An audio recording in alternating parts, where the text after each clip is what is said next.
Alors, bonjour. Aujourd'hui, je vous présente ma première vidéo concernant les cours et les exercices des sciences physiques pour les élèves qui vont rejoindre l'enseignement secondaire qualifiant, le tronc commun scientifique. Le but de cette première vidéo est d'expliquer quelques notions de base en physique et en chimie, comme les grandeurs physiques, les unités, les chiffres significatifs, l'ordre de grandeur et ses applications. Avant de commencer à vous donner ces notions, parlons un peu de la physique et de la chimie. Qu'est-ce que la physique et qu'est-ce que la chimie? Alors, comme toute science, la physique et la chimie s'appuient sur l'expérience. Ce sont donc des sciences expérimentales. La physique permet de comprendre ce que nous observons de façon générale autour de nous. Avec la physique, on peut comprendre l'électricité, par exemple pourquoi tous les appareils électriques à la maison fonctionnent indépendamment les uns des autres, par exemple pour la lumière, comment se forme un arc-en-ciel, d'où viennent les couleurs de l'arc-en-ciel, pourquoi le ciel est bleu,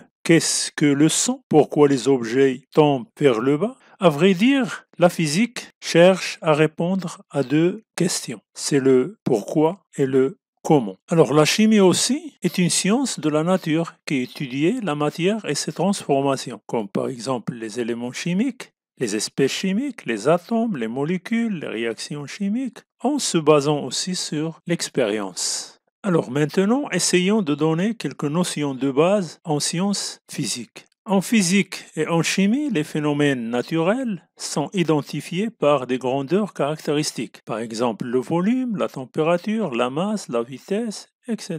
Alors, qu'est-ce qu'une grandeur physique? Alors, une grandeur physique est une propriété d'un phénomène ou un corps ou une substance qui peut être mesurée ou calculée et qu'on l'exprime par une valeur accompagnée d'une unité de mesure. Alors, je vous donne ici deux exemples sur une grandeur physique. L'une est mesurable, l'autre est calculable. Alors, le premier exemple, le volume d'eau d'un bécher de 25 millilitres. Alors ici, la grandeur physique, c'est le volume qui est une propriété de l'eau, qui est un corps. Le volume ici, il est mesuré par une éprouvette, donc il est mesurable. Et il est exprimé par une valeur, c'est 25, accompagnée d'une unité de mesure qui est le millimètre. L'exemple 2, la masse volumique de l'eau est 1 kg par litre. Alors ici, la grandeur physique est la masse volumique qui est une propriété de l'eau, qui est un corps aussi. La masse volumique ici, elle est calculée par une formule. Donc, c'est une grandeur physique calculable. La formule qu'on applique ici pour calculer cette masse-là, la masse volumique, rond est égale à la masse sur le volume. On sait bien que 1 kg par litre, donc il est exprimé par une valeur qui est 1 accompagnée d'une unité de mesure qui est le kilogramme par litre. Alors, qu'est-ce que ça veut dire mesurer une grandeur physique? Alors, mesurer une grandeur physique, c'est la comparer avec une autre grandeur de même nature prise comme référence, qu'on la prend comme unité de mesure. Par exemple ici, lorsqu'on écrit que la masse d'un solide est égale à 20 kg, ça veut dire quoi? Ça veut dire que cette mesure est comparée avec une autre grandeur de même nature, prise comme référence. C'est la masse d'un kilogramme par convention. Ça veut dire que d'après l'accord de tout le monde, c'est-à-dire qu'on a un corps étalonné qui est bien conservé et bien nettoyé d'une façon régulière car une contamination peut produire une modification de sa masse et cela peut influencer la définition des autres unités qui dépendent de la masse. Donc on peut écrire simplement, d'une façon très simple, la masse du solide sur la masse de référence qui est égale à 1 kg. Donc la masse du solide sur 1 kg est égale à 20. Donc la masse du solide est égale à 20 fois 1 kg, donc est égale à 20 kg. Avec le kilogramme ici, c'est l'unité. C'est la masse d'une unité. Et la même chose pour la longueur, la même chose pour le temps, etc. Alors, toutes les autres grandeurs physiques qu'on va utiliser ou là qu'on l'utilise en sciences physiques, c'est-à-dire en physique et en chimie, ont une unité. Mais comme remarque, il y a certaines grandeurs physiques qui n'ont pas d'unité. Et je donne ici un exemple ici, c'est la densité. La densité, c'est un rapport de deux masses, ou bien un rapport de deux masses volumiques. comme vous avez défini au collège. Le kilogramme sur le kilogramme ou le kilogramme par litre sur le kilogramme par litre. Donc il se simplifie, il nous donne 1. Donc la densité est une grandeur physique sans unité. Et il y a aussi d'autres grandeur. Donc je n'entre pas ici en détail, mais vous verrez ça au cours des leçons qui viennent. Alors maintenant, le système international d'unités. Alors, pour unifier à l'échelle mondiale les unités de mesure, tous les pays ont adopté un système de mesure international appelé le système international d'unités, SI. Ce système est constitué par 7 grandeurs physiques de base. Et à partir de ces grandeurs-là, tous les autres grandeurs physiques peuvent être dérivées. Donc, je vous donne ici les 7 grandeurs de base, et à partir de ces 7 grandeurs physiques, on peut déduire les unités des autres grandeurs. Alors, les 7 grandeurs sont rangées dans un tableau qui est recommandé par le Bureau international des poids et mesures, en abréviation BIPM. Alors, le tableau est le suivant. Donc, on va intéresser ici à ces 3 colonnes. Pour moi, la définition de l'unité de mesure, ce n'est pas à notre niveau. Si vous voulez, vous pouvez le regarder. On va commencer par la première grandeur, c'est la longueur. Le symbole de la longueur, on peut le symboliser par petite L, petite S, petite H, petite R, petite X. Donc, c'est-à-dire au cours de notre étude au lycée, on va utiliser à peu près tous ces symboles-là. L'unité de mesure, c'est le mètre. Le symbole de mètre, c'est petit m. La masse, c'est petit m, kilogramme, kg. Le temps, petit t.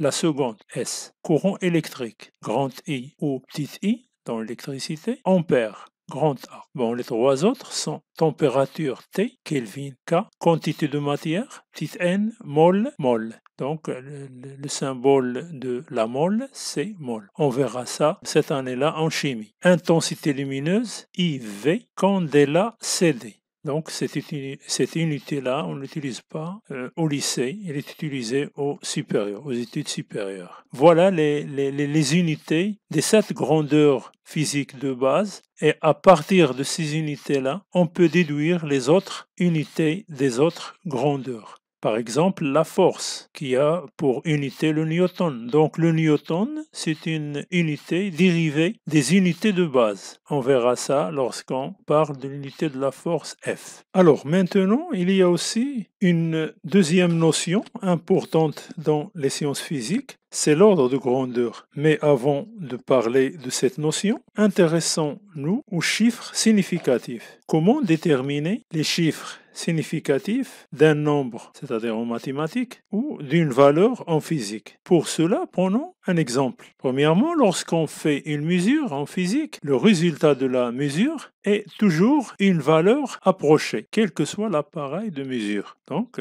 il n'y a pas de valeur exacte en physique lorsqu'on fait une mesure. Bon, premier exemple, c'est avec une règle de longueur de 12 cm, je mesure la longueur d'une table. Donc, cette règle-là, elle est graduée en centimètres. Donc, cette première mesure me donne 7 cm. Maintenant, prenons une deuxième règle. La deuxième règle qu'on va prendre ici, c'est une règle graduée en millimètres. Et je mesure la même longueur qu'on a mesurée avec la première règle. Donc, si je fais la mesure avec une règle graduée en millimètres, je trouve ici que la longueur est égale à 6,8 cm. Alors, le résultat qu'on trouve, voilà, règle graduée en centimètres, c'est 7 cm, règle graduée en millimètres, c'est 6,8 cm. Alors, la première mesure se fait en centimètres près, et il comporte combien de chiffres significatifs? Il comporte ici un seul chiffre significatif. La deuxième mesure se fait en millimètres près, 68. Il comporte 2 chiffres significatifs. C'est le 6 et le 8. Par définition, les chiffres significatifs d'une mesure sont les chiffres certains et le premier chiffre incertain. Bon, si je retourne à l'exemple, donc le chiffre 7, il est incertain car il peut varier entre 6 et 7. C'est pour cela qu'on dit qu'il y a un chiffre significatif. Pour le deuxième, le 6 est certain, par contre le 8 est incertain. Mais toujours on prend les deux, car le 8 peut varier entre 0 et 1 mm. Donc, c'est pour cela qu'on dit qu'il y a deux chiffres significatifs. Alors, comme remarque, le cas où une valeur a des zéros soit à l'extrémité gauche ou à l'extrémité droite, dans ce cas, pour les zéros à l'extrémité droite, on les considère comme des chiffres significatifs. Par exemple, 5,00 a trois chiffres significatifs, car 5 et 0 sont certains, et le dernier 0 est incertain. Mais dans le cas où les zéros sont à gauche de la valeur, on ne les considère pas comme des chiffres significatifs. Exemple ici, 0,05. Les trois zéros ne sont pas des chiffres significatifs, c'est-à-dire 0,05 n'a qu'un chiffre significatif, car ils ne sont là que pour donner un ordre de grandeur. Alors maintenant, qu'est-ce que c'est que l'ordre de grandeur? Alors l'ordre de grandeur d'un résultat numérique est donné en physique par sa puissance de 10, la plus proche de ce résultat. Attention ici, on doit écrire notre résultat numérique en écriture scientifique. Ça veut dire de la forme A fois 10 puissance n pour faire apparaître cette puissance de 10. Donc pour la valeur à l'extérieur de la puissance de 10, on doit appliquer la règle suivante. Si ce facteur-là, petit a, est inférieur à la valeur 5, l'ordre de grandeur est égal à la puissance 10, c'est-à-dire est égal à la valeur de la puissance de 10 puissance n. Si par exemple j'ai une valeur de 2 fois 10 puissance moins 2, donc l'ordre de grandeur c'est 10 puissance moins 2. Si a est supérieur ou égal à 5, l'ordre de grandeur est égal à 10 puissance n fois 10. Par exemple ici, je vous donne un exemple. Si j'ai un résultat numérique de la forme de 6 fois 10 puissance moins 2, alors l'ordre de grandeur ici, c'est 10 moins 2 multiplié par 10, c'est 10 moins 1. Voilà les règles qu'on va suivre. Alors retournons à notre exemple. Si on veut chercher par exemple l'ordre de grandeur des deux résultats de mesure de la longueur de la table. Pour la première mesure, on l'exprime en mètres comme unité de longueur, 7 cm, qui est égal à 7 fois 10 moins 2. mètres. On a 7 supérieur à 5. L'ordre de grandeur, c'est 10 moins 2 multiplié par 10. C'est 10 moins 1. Pour la deuxième mesure, c'est la même chose. On a 6,8 cm, c'est égal à 6,8 fois 10 moins 2. On remarque bien que l'ordre de grandeur de ce résultat est aussi 10 moins 1. Attention ici, il y a une erreur, 10 moins 2. Mais quelle est la différence entre ces deux mesures? Bon, remarquez bien ici qu'on a mesuré la même longueur avec deux instruments de mesure différents, de point de vue des gradations. C'est-à-dire on a mesuré la même longueur, ça veut dire on a utilisé le même objet, c'est la table. Et on constate ici que la deuxième mesure est plus précise que la première. Ça veut dire que 6,8 est plus précise que 7. Donc, on peut conclure ici que la mesure d'une même longueur est d'autant plus précise que l'instrument de mesure utilisé comporte des divisions plus petites. En général, une mesure est d'autant plus précise lorsqu'il s'exprime avec plus des chiffres significatifs. Alors, notre univers comporte des objets de différentes tailles ou de longueur. Des objets extrêmement petits comme les atomes ou extrêmement grands comme les galaxies. On peut décrire notre univers de l'infiniment petit vers l'infiniment grand, en passant par des objets qu'on peut les mesurer directement, c'est-à-dire de quelques kilomètres jusqu'à quelques millimètres. Alors, pour classer la taille de ces objets-là qui forment notre univers, on utilise la notion d'ordre de grandeur en traçant une échelle de longueur en puissance 10. Cette échelle de longueur, qui varie de 10 moins 6 jusqu'à 10 puissance 8, représente une échelle de longueur pour comparer la longueur des objets. C'est-à-dire en physique et chimie, on distingue trois échelles de longueur. L'échelle infiniment petite, comme noyau d'atome, atome, molécule, cellule. Échelle humaine, par exemple pomme, un cheveu, homme, etc. Échelle infiniment grand, Terre, système solaire. Pour classer des objets de l'univers, on utilise une échelle des longueurs graduées en puissance 10. Voilà, par exemple ici, si c'est la taille d'une cellule, comment on place ces objets-là sur cet axe. Donc, premièrement, on gradue notre axe en puissance 10. En partant de 10 puissance 0, c'est 1. Donc, 10 puissance 0, 10 puissance 1, 10 puissance 2, jusqu'à 10 puissance 8, et ici, jusqu'à 10 puissance moins 6. Et on écrivons notre, par exemple, prenons la taille d'une cellule, on l'écrit en écriture scientifique. Il nous donne, par exemple, une valeur A fois 10 puissance moins 7, avec A est supérieur à 5. Donc, 10 fois 10 moins 7, il nous donne 10 moins 6, et voilà l'ordre de grandeur. Par exemple, pour l'homme, la taille de l'homme, c'est 1 m 50 ou 1 m 70. Donc 1 m 70, si je voudrais l'écrire en écriture scientifique, c'est 1,7 fois 10 puissance 0. Donc 1,7 fois 10 puissance 0, 1,7 inférieur à 5. Donc l'ordre de grandeur, c'est 10 puissance 0. Donc on trouve ici 10 puissance 0. C'est la même chose pour le diamètre de la Terre ou bien la distance Terre-Lune. Alors actuellement, le champ d'exploration de l'univers par l'homme est compris entre 10-15 à 10 puissance 26. Alors maintenant, comment comparer les longueurs? Si on veut comparer deux longueurs, en utilisant l'ordre de grandeur. Alors pour comparer les longueurs, l'ordre de grandeur est suffisant pour le faire. Seulement, il y a des conditions pour l'appliquer. Il faut utiliser la même unité, soit multiple ou sous-multiple de mètres. On dit que les longueurs de deux objets sont de même ordre de grandeur si le rapport de la longueur le plus grand sur la longueur le plus petit est inférieur à 10. Donc voilà les conditions pour comparer deux longueurs. Et je vous donne ici un exemple ou un exercice. Le diamètre de la Terre est 12 750 km et celle de Mars est de 6 790 km. Sont-ils de même ordre de grandeur? Donc pour cela, on va diviser la plus grande valeur sur la plus petite valeur, c'est-à-dire 12 750 sur 6